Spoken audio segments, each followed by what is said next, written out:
Bonjour, bonjour à tous les geeks, bonjour à toutes les geekettes. Bienvenue dans 101%. 101% c'est sur No Life. Et No Life, c'est la vie. Une vie qui n'est pas toujours une vie, mais qui n'est pas non plus une non-vie. Et cette vie non-vie, parfois on la choisit, et parfois c'est elle qui vous choisit. Aujourd'hui, nous recevons un jeune homme qui a une vie non-vie, et c'est de ce secret qu'il veut parler avec nous, aujourd'hui, dans 101%, juste après les news.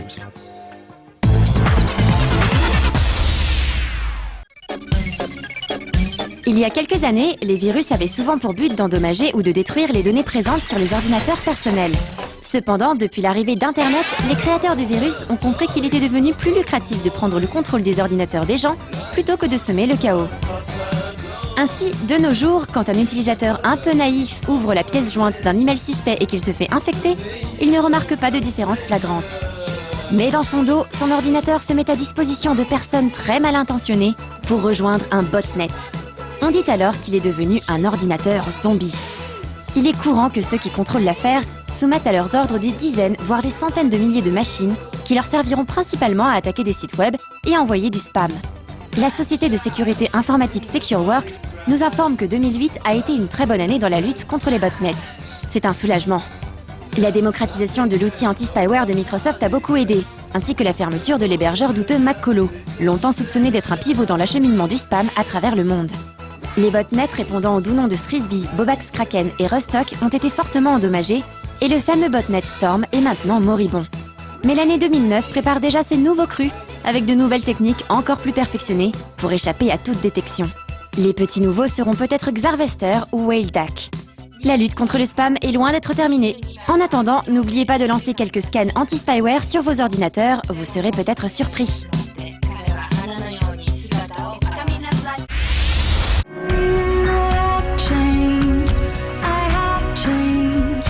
Après la sortie des versions console next-gen en novembre dernier, c'est au tour du PC d'accueillir Mirror's Edge et les courses d'immeuble en immeuble de Face. Pour rappel, ce titre développé en Suède par les créateurs de Battlefield mêle des éléments plateforme à une vue subjective, créée pour immerger le joueur dans le corps athlétique de Face. Les mains, les pieds sont ainsi souvent visibles afin que le joueur ne fasse plus qu'un avec la jeune rebelle, évoluant dans une ville à l'esthétique unique telle une gazelle urbaine. Les nombreux mouvements mis à sa disposition lui permettent de sauter de toit en toit tel Jackie Chan, de désarmer ses ennemis en un tour de main, de courir sur les murs, de s'accrocher à des canalisations, des rebords, de glisser sous des obstacles, de prendre appui sur des éléments du décor pour se propulser dans les airs. Visuellement spectaculaire grâce à une direction artistique le démarquant des nombreux FPS sortis en fin d'année, Mirror's Edge l'est encore plus sur PC via l'utilisation du moteur Physics. Développé par la compagnie AGA, rachetée en 2008 par Nvidia, cette technologie permet de rendre encore plus vivants et réalistes les environnements du jeu, déjà sublimes sur console. Les drapeaux, les bâches, les bannières réagissent désormais au vent, ainsi qu'au mouvement du joueur et des NPC. Ces éléments ne risquent pas de passer inaperçus, tant la mise en scène du jeu est conçue pour en mettre plein la vue au joueur, tout en le maintenant dans l'urgence. Ce moteur est déjà utilisé sur plus de 150 titres PC et console, parmi lesquels on retrouve les Gears of War, le prochain Heavy Rain, Prince of Persia, Rainbow Six Vegas ou encore Unreal Tournament 3. Il permet aussi de renforcer certains effets comme les explosions, la gestion des débris, les effets de fumée, etc. Le résultat est spectaculaire et pourrait bien contribuer à relancer la guéguerre PC-console, le premier marquant définitivement un point avec Mirror's Edge, l'un des titres les plus originaux de 2008, même s'il n'est pas exempt de défauts.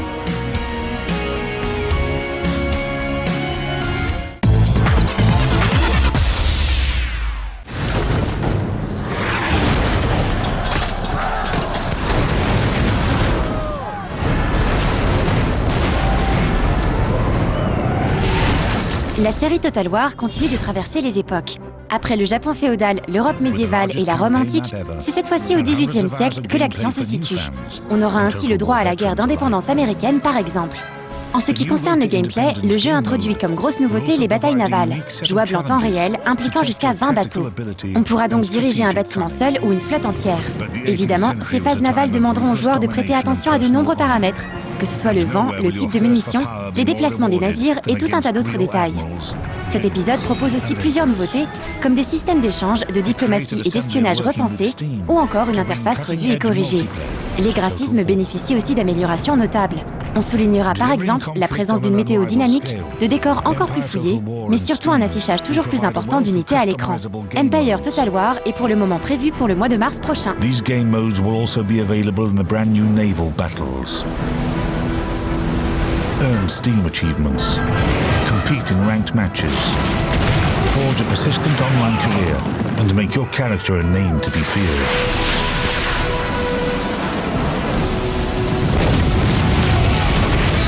Empire. Total War.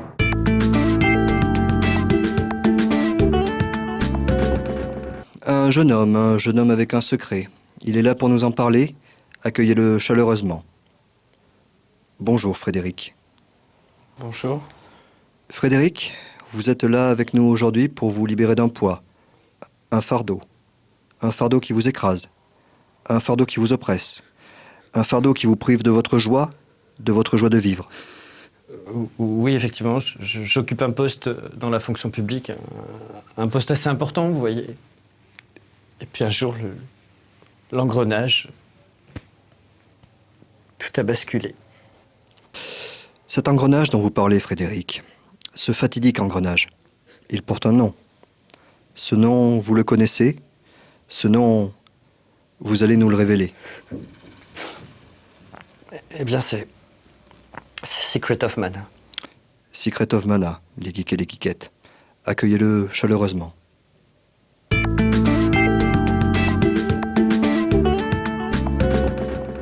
Alors combien de personnes ont eu un petit pincement au cœur après ces quelques notes ?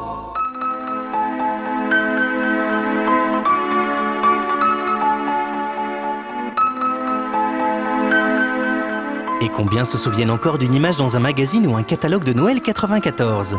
Hé, regarde, il paraît que c'est comme Zelda, mais qu'on peut jouer à 3 avec une prise spéciale. Ce fut donc un peu plus d'1 an après sa sortie japonaise que Seiken Densetsu 2, renommé Secret of Mana pour l'occasion, pointait le bout de sa cartouche dans nos contrées. Il faut bien se rappeler qu'à l'époque, le RPG console était surtout l'apanage des fans de jeux import, et le grand public n'avait pas grand-chose à se mettre sous la dent. Alors même si sur la boîte on pouvait lire « par les créateurs de Final Fantasy », c'était presque du charabia pour les joueurs de l'époque. Le premier épisode de la série Seiken, Seiken Densetsu Final Fantasy Gaiden, se trouvait être un jeu Game Boy, renommé Mystic Quest en Europe. Les créateurs en question étaient effectivement des piliers du staff des 3 premiers Final Fantasy et autres jeux Square. La composition des musiques avait été confiée à Kikuta Hiroki qui ne s'attendait sûrement pas à ce que le thème principal Fear of the Angels rencontre un tel succès. Nintendo fait là un bien beau cadeau de Noël aux nostalgiques de la Super Nintendo. Mais attention, cette fois-ci il n'y a pas de guide stratégique fourni avec le jeu.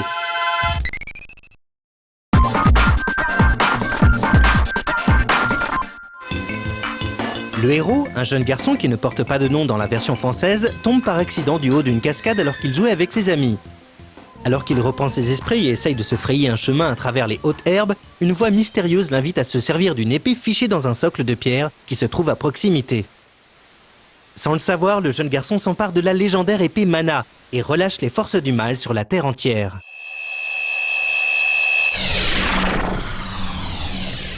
Banni de son village, il décide de partir à l'aventure pour réparer son erreur.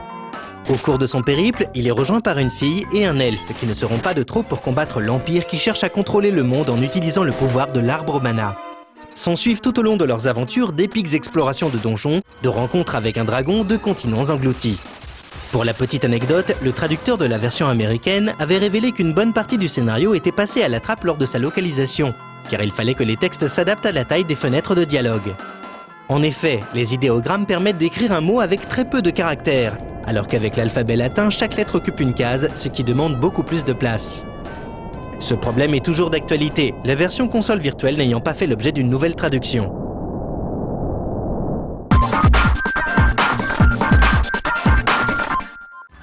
Secret of Mana est un action RPG dans lequel le joueur peut incarner 3 personnages différents à sa convenance. Le garçon a la plus grande force de frappe de l'équipe, mais il ne possède pas de magie. La fille a une force de frappe moyenne et maîtrise divers sorts de soutien. Quant à l'elfe, si son attaque est elle aussi moyenne, il peut en revanche se servir de sorts offensifs. Les 3 héros ont à leur disposition 8 armes différentes, de l'inévitable épée au javelot, en passant par le fouet, ce qui donne des façons de jouer assez variées. Ces armes peuvent être améliorées grâce à des sphères récupérées dans les donjons. Une fois forgées avec les armes, ces dernières donnent la possibilité d'accéder à différents niveaux de super coups, en laissant le bouton d'attaque appuyé pour charger. Une autre particularité de la série des Saiken est l'impossibilité d'enchaîner rapidement des coups à 100% de leur puissance. Le compteur en bas de l'écran montre le pourcentage de puissance de la future attaque. Il faudra donc attendre quelques secondes avant de pouvoir redonner un coup à pleine puissance. La magie est représentée par 8 éléments, comme l'eau, le feu ou l'ombre, issus de 8 graines de l'arbre mana conservées dans des palets. La fille et l'elfe possèdent chacun 3 sœurs de chaque élément. Pour utiliser ces magies, il faut passer par les menus en anneaux caractéristiques de la série. Un anneau pour les objets, un pour les armes, les options, etc. Si l'ouverture de ces menus stoppe momentanément le jeu, ce n'est plus vraiment gênant. Avec la pratique, le rythme de jeu n'en souffre pas trop, sauf dans les parties à plusieurs. Comme dans tout RPG, il faut deviner quelle est la bonne arme ou la bonne magie pour combattre les boss et progresser dans les donjons. Il arrive que certains passages se montrent difficiles et il arrive que l'on décide de traverser les donjons en courant afin d'esquiver les monstres. Dans le cas où cela ne fonctionne toujours pas, plusieurs heures de level up permettent généralement d'en venir à bout. En plus des points d'expérience des personnages, il faut également faire monter les niveaux d'expérience de chaque élément magique et de chaque arme en les utilisant avec chaque personnage. Et c'est long, très long. Si l'aventure de base est déjà bien fournie, ces phases d'entraînement prennent des dizaines d'heures et risquent aujourd'hui de décourager certains joueurs. Mais la plus grande spécificité de Secret of Mana reste évidemment la possibilité de jouer à 2 ou à 3 en coopération sur le même écran. Sur console virtuelle, il faudra pour cela posséder 3 manettes classiques ou GameCube afin d'en profiter. Car si le jeu est déjà d'une qualité certaine en solo, il prend une toute autre dimension à plusieurs. Ce sont sûrement ces heures de jeu entre amis qui ont le plus marqué les joueurs. Si l'on joue seul ou à 2, on peut tout de même régler le comportement des joueurs contrôlés par l'ordinateur dans les menus. Malheureusement, ces derniers ont la fâcheuse habitude de rester bloqués dans les coins et empêchent souvent le joueur de passer sur un autre écran de jeu. Il est aussi possible de changer de personnage à tout moment, ainsi que d'utiliser la magie d'un autre personnage. Pour finir, les déplacements d'une zone à une autre se faisaient non pas à pied, mais en voyage canon ou à dos de dragon sur la carte du monde qui utilisait le fameux mode 7 de la Super Nintendo.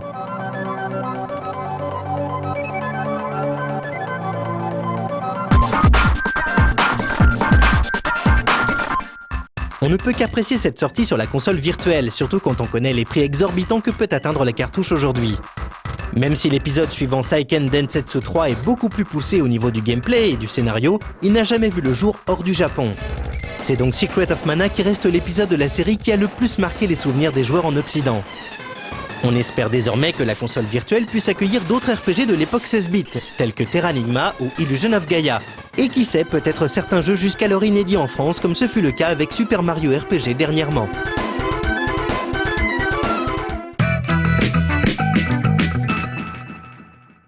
Et oui les geeks, et oui les geekettes, Secret of Mana. Un secret bien lourd à porter, pour d'aussi frêles épaules. Surtout lorsque l'on est seul. Oui mais voilà, vous n'êtes pas seul Frédéric. Et pourtant, Frédéric, ce secret vous ne l'avez pas révélé. Vous ne vous sentez peut-être pas encore suffisamment en confiance. Peut-être est-ce juste trop tôt pour le partager, ce secret. Mais peut-être la personne avec qui vous souhaitez partager ce secret a elle aussi un secret. Un secret à partager. Un secret à partager avec vous. Un secret à partager avec nous. Un secret pour les geeks et les geekettes. Accueillez chaleureusement Julien Pirou. Julien Pirou et son secret.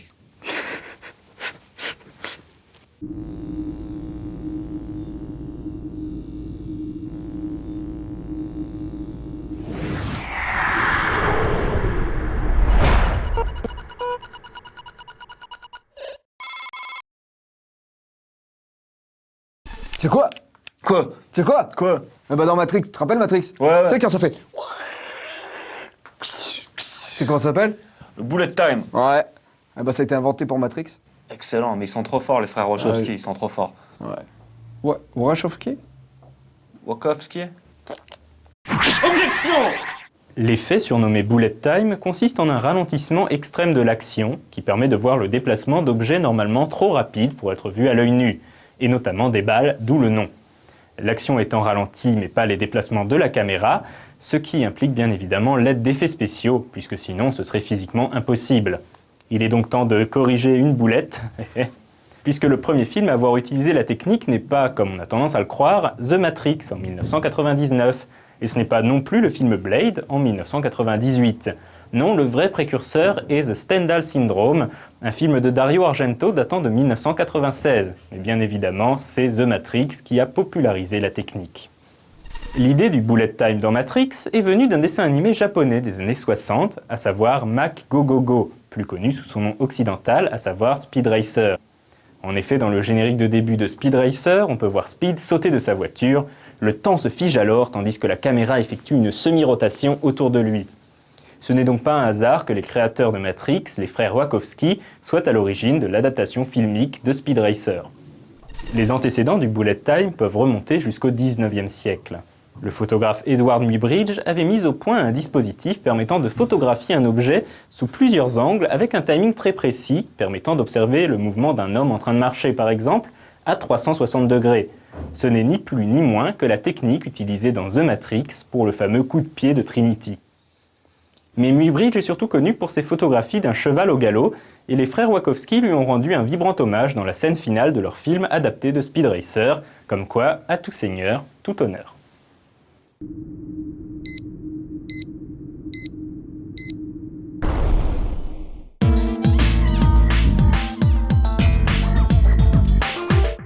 Oui. Oui, Frédéric, ce secret, vous venez de l'entendre. Nous venons tous de l'entendre. Le secret de Julien Pirou. Ce secret qui fait tout le charme si particulier de Julien Pirou.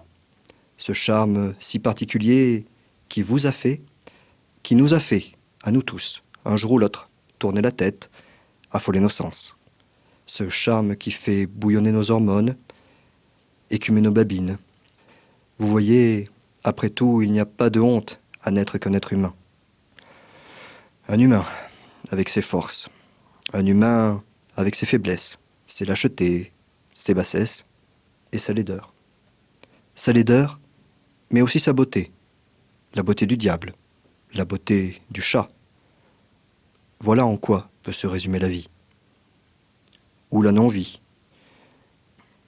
Ou la vie non-vie, et à la rigueur la non-vie-vie. Mais je vois des réactions dans le public. Peut-être même des questions dont vous détenez, à présent, les réponses. Les réponses aux questions. Et vous, les geeks? Et vous, les geekettes? Quelles questions poseriez-vous à Frédéric? Et vous, quelles questions poseriez-vous à Frédéric, mademoiselle Suzuka?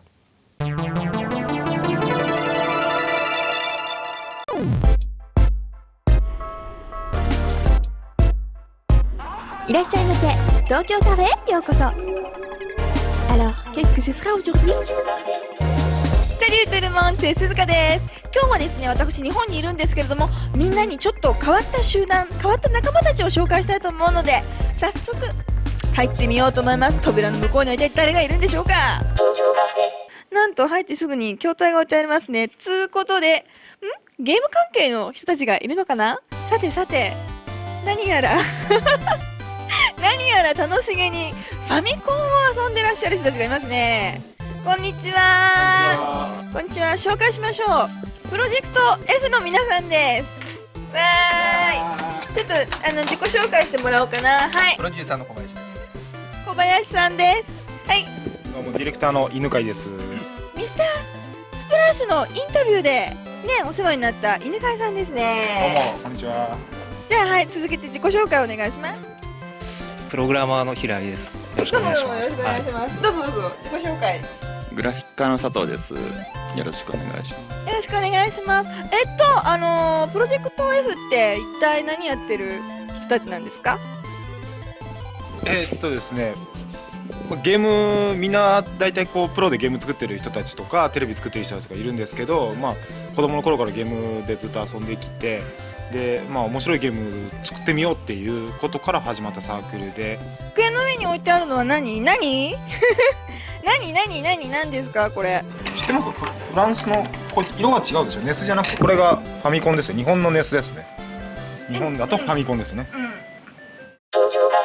ネ年齢でファミコン遊んでないのってなかなかねいないんですよ。私いきなりあれですからね、いきなり最初に触ったのがネオジオでしたからねいないですからね。さあ兄がね、ネオジオ買ってもらったの。ネオジオはね兄がお小遣い貯めて買ったの。今日は新しい新作ができたんで、それをカセットにしようかなと。ぜひぜひどうやって作るのかな、ちょっとみんなで教えてもらおう。完成したそのプログラム、彼が作ったプログラムがこれなんですよ。ほうほう。もうちょっと開いちゃった。で今彼のこれ今最後のクレジットロールのところを、が彼の名前が間違ってたんで、それ全然今まで開発してて気づかなかったからプログラムのこの平井ここですね、ここが間違ってるんで、これ分かれてて、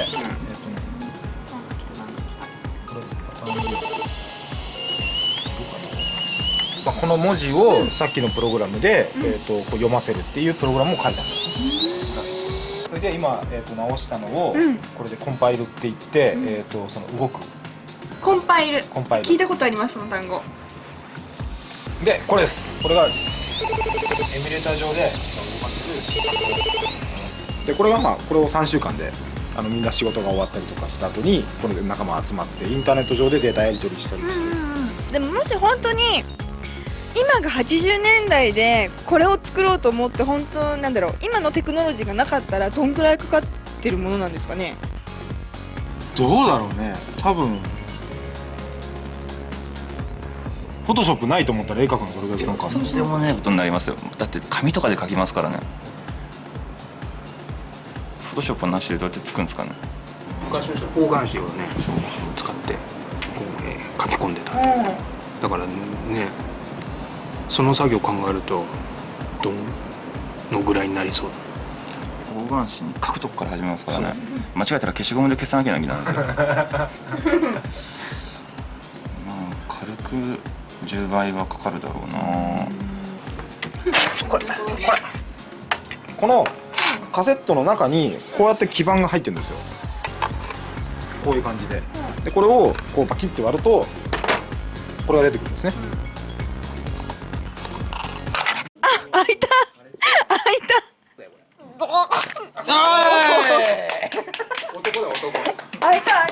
男だよ。違れた。いや後がいい感じに。でもさ、このカセットももう作られていない。これはじゃあ数に限りがあるってことですね。つっても何個出てんだってね。何千万個出てる。何千万個。でも分かるんですよ。そうやってね、そうやっていくらでも無限にあるさと思ってた資源がガソリンとかだってそうじゃないですか。いずれこのカセットが足りなくなるんですよ。皆さんが作って。じゃあやめよう。今日は終わりにしよう。やめ。今日はごめん。僕たちが悪かった。これね、この再利用者の僕らだけだから、多分1000年ぐらいは1000年ぐらいは作ってないですかね。で、これが要するに今の CD ロムみたいな役目をしてるんですよ。DVD ロムとかみたいな。これが要するにロムって言われるもので、このロムがこれなんですよね。このパーツ。でこれに、要するにプログラムとかグラフィックを、焼いて、要するに CD ロムとかみたいに焼いて、これをこうくっつけるんですよ。でこれがファミコンに刺さると、ファミコンに刺さるとここから読み込んでファミコンはこういうのを出すわけですよ。なるほどね。分かったよ。私も今の。で今からこれを焼きます。はい、お願いします。で僕たちはさっきプログラマーの平井君がこう作ってたエミュレーターで、こう作ってるんですけど、エミュレーターのこの Perfume.nes っていう NES ファイルっていうこのファイルに最後仕上がっていて、これを、この2つのロムに分けます。はい。1つがキャラクター、グラフィックが入ってるロム、もう1つがプログラムが入ってるロムっていう2つに分けるんですね。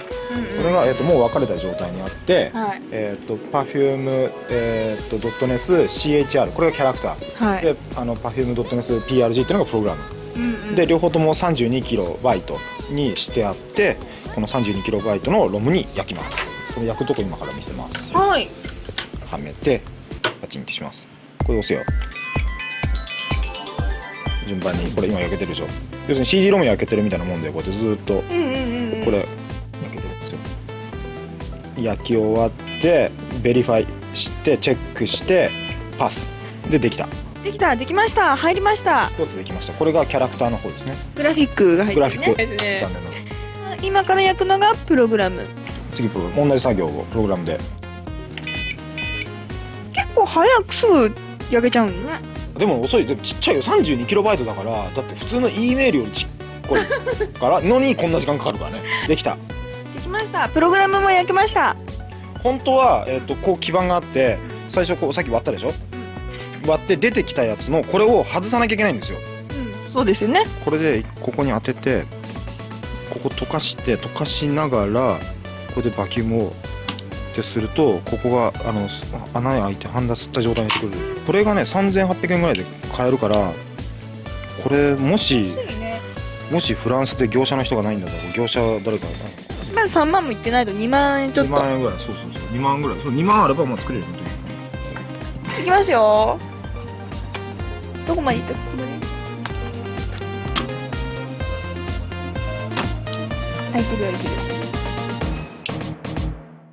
外して今度取り付けの作業に入ります。 OK、 これです。ポリゴン先生。はい。これまず質問が、どっちがグラフィックでどっちがプログラムって決まってるんですか？決まってます。あ、決まってんだ。決まってますよ、それはもちろん。で、どっちか見たわけじゃなくて、こっちが CHR って書いてある方がキャラクターで、こっちの PRG って書いてある方がプログラムですね。で、ここにこうやって穴にこう刺すんですけど、うん。これもあれだよね、もちろんこれも向きが決まってるの。決まってる。これね、もうこのもうちゃんと印刷してあって、このへこんでる部分とへこんでる部分、絵をこう合わせてこうやってくっつけてやればいいようになってます。なるほどね。OK、じゃあ、はい、これをじゃあ、はい、ハンダでここまで来たら、これをハンダごてで全部こうジューってやっていいですか？ジューってやっててください。これ下引かなくていいですかね？こっちにやる。そんななんか心配になるような想像がついてます今僕にはつかないんですけど、下がなんか変なことになる。これなんか助けプレー出そうかな、どうしようかな。やめてやめて、もうちょっと見てようかな。得意です。ハンダずっとなにあ、ハンダ時差ボケも甚だしくないですか？ハン全然得意じゃないじゃん。なんで嘘つくの？なんで嘘ついたんですか？なんで嘘ついたんですか？なんで得意って言ったんですか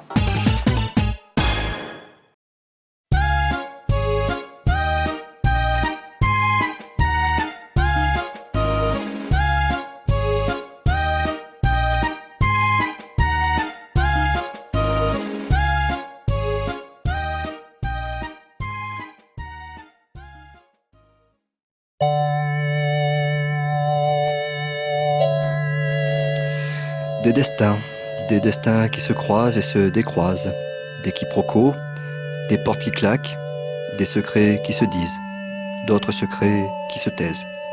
C'est là le succès des pièces de boulevard. Oui, mais si vous aussi, geek ou geekette, ne faisiez que jouer un rôle dans une pièce de Fedo, ne pourrait-il pas vous arriver, un jour ou l'autre, de vous coincer les doigts dans une de ces portes qui claquent? Et ce jour-là, êtes-vous bien sûr de savoir vers qui vous pourriez vous tourner? Vers quel visage ami vous pourriez tendre vos larmes et votre douleur? Alors n'hésitez pas, réfléchissez. Et d'ici là, n'oubliez pas, des bisous à tous, et demain, c'est des vies. New Year's resolution.